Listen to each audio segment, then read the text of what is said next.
Alright, here we go with another video. I'm going to bring you some news related to boxing. Alright, let's get right to it. There we go. Right. This news is courtesy of BoxingNews24.com. As of January 24th, 2010, by Sam Gregory, it says, in tonight's co-main event on Boxing After Dark from the theater at Madison Square Garden, undefeated Cuban Yuriorkis Gamboa improved his undefeated record when he outboxed and outclassed Rogers Mtgawa in the scheduled 12-round fight in the featherweight division. Featherweight, okay. Yeah. Featherweight, it's teeny tiny, small guys, but whatever. Some people like it, some people watch it. I guess it's interesting because, well, they're faster than heavyweights, that's for sure. What do they weigh? Featherweights are like, what, 110 pounds? I don't know. Nobody really pays that much attention. 12 rounds, that's a lot of rounds. Alright. Man, my thing is, like, if you can't get it done, if you can't get the job done in 10 rounds, or, you know, make it an uneven number of rounds, make it 11 rounds or something, then you just need to call it. Like, it needs to come to a decision at that point. 12 rounds is just like, that's got to be exhausting as hell. When do you think the audience would get bored too? Alright.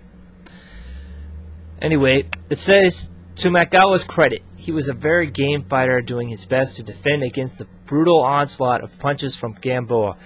In round 1, Gamboa came out hard and fast, landing his lightning-fast jab followed with a solid left to the body. Gamboa scored a knockdown in the last few seconds of the round when he landed a solid left hook to the head of Mtgawa. In the second round, Gamboa came out looking like he had every intention of winning this fight with a knockout. With a minute and a half left in the round, Gamboa scored another knockdown. Seconds later, Gamboa scored a hard knockdown. At that point, referee Steve Smoger stepped in and called a halt to the bout at 2:35 of round 2. So it only took 2 rounds. So it was scheduled for 12 rounds. The guy beat him in 2 rounds. Okay, so you come. Let's think about that. You buy a ticket. You come to the show expecting to maybe see 12 rounds. No, expecting to see at least, 5, 6 rounds, and you only get 2 rounds. Come on, man. Is that not a ripoff? I mean, I know it's not their fault, but geez, you're not getting your money's worth there. Alright, so Gamboa improved his undefeated record to 17-0 with 15 knockouts. Roger Mtgawa fell to 26-14 with 18 knockouts. 17-0, pretty good record there for Gamboa. I have to say, that's... Well, in boxing, guys get up to like 40 wins and 0 losses, so... I don't know if that's saying much. 17-0. It's a good start. What else we got here? Let's find out what this says. Okay.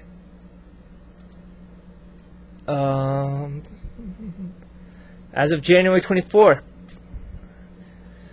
it says, if the way that today's tickets for the Manny Pacquaio versus Joshua Clottey were being bought, there's a chance that they may be able to sell out the huge 100,000-seat Dallas Cowboys Stadium for their March 13th bout in Arlington, Texas. According to Dan Raphael of ESPN, over 20,000 tickets were sold in just the first 3 bouts today by Eager Boxing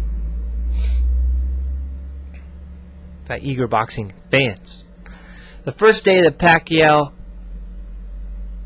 Clottey tickets were put on sale. Alright. The tickets, which go from $50 to $700, are selling at such a rapid rate that there's an excellent chance that the entire stadium may soon be completely sold out for the fight. As of now, the stadium was reconfigured to fit 40,000 fans. Why does it say fight? That's a mess up. They screwed that up. Okay. So the stadium the Dallas Cowboy Stadium in Texas, Arlington, is being reconfigured so that it'll fit 40,000 fans. That's the number of fans they expect to go to this event.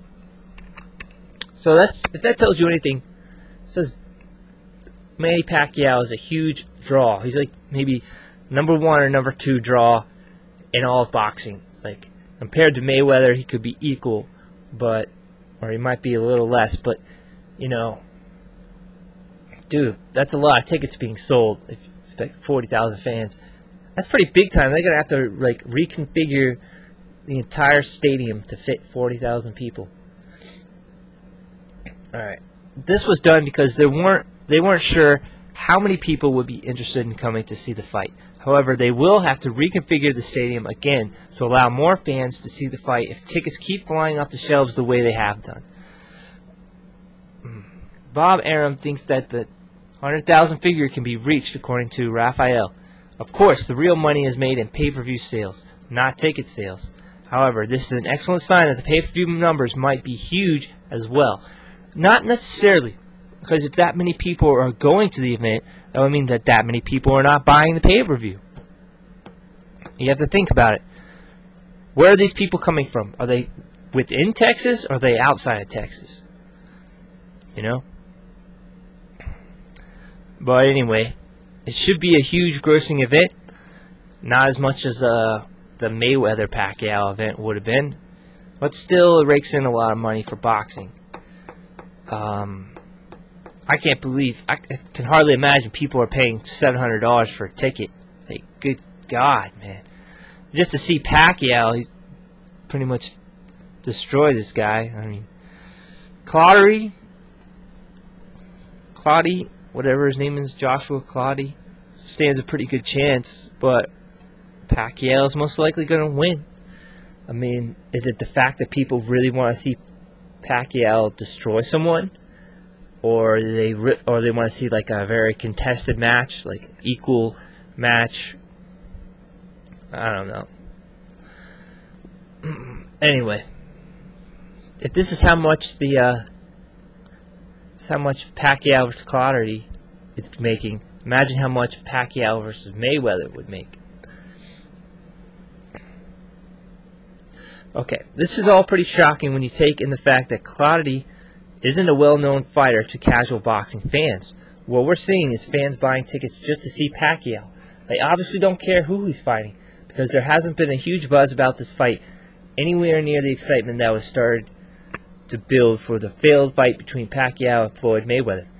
Top-ranked promoter Bob Arum is licking his chops after seeing today's ticket sales, saying it's going to be quite a night. And Jerry Jones, the Dallas Cowboy Stadium and team owner, isn't just a one-event guy. If he sees this as a success, you can be sure he'll do more boxing in that great stadium. Well, that's good news for the people of Arlington, Texas. If they like fights, if they like boxing. And I think they do. Next piece of news. It says here, don't hold your breath waiting on Lopez versus Gamboa to happen. This is as of January 24th. Right, we just read about Gamboa beating Mtgawa. Now we're going to read about Juan Manuel Lopez facing Gamboa. Alright, here we go. It says, boxing fans no doubt are looking forward to a future bout between Juan Manuel Lopez and Yuriokis Gamboa, 17-0. After watching both of these fighters easily take care of their opponents tonight at Madison Square Garden, don't go holding your breath waiting for this fight to happen. Top-ranked promoter Bob Arum is likely to get as much mileage as he can out of both Lopez and Gamboa before pitting them against each other. Isn't that usually how it goes in boxing, though? The promoter, whoever's in charge, wants to milk them for all they're worth before we put up, two good quality fighters against each other. Before the fans actually get to see two worthy opponents go at it. We just get all these matches that are like preliminary almost. It's like you got to knock all these other opponents out of the way You know, you got to pay to see all these other fights, or at least, you know, wait for the fight you want to happen, eventually happen. Or when they schedule a fight like that, what happens is it usually gets thrown out the window, or something screws it up, like the thing between Pacquiao and Mayweather, you know, and they make excuses about why the fight didn't take place. So it's just, boxing is such a disappointment to its fans a lot of times. Bob Arum, I don't know if he was to blame for all this, but it's just poor promotion. I mean, it's more like they're just trying to get as much business out of it as they can, unfortunately. So that's where I'll end the video, and make sure you send me your comments. Thanks for watching.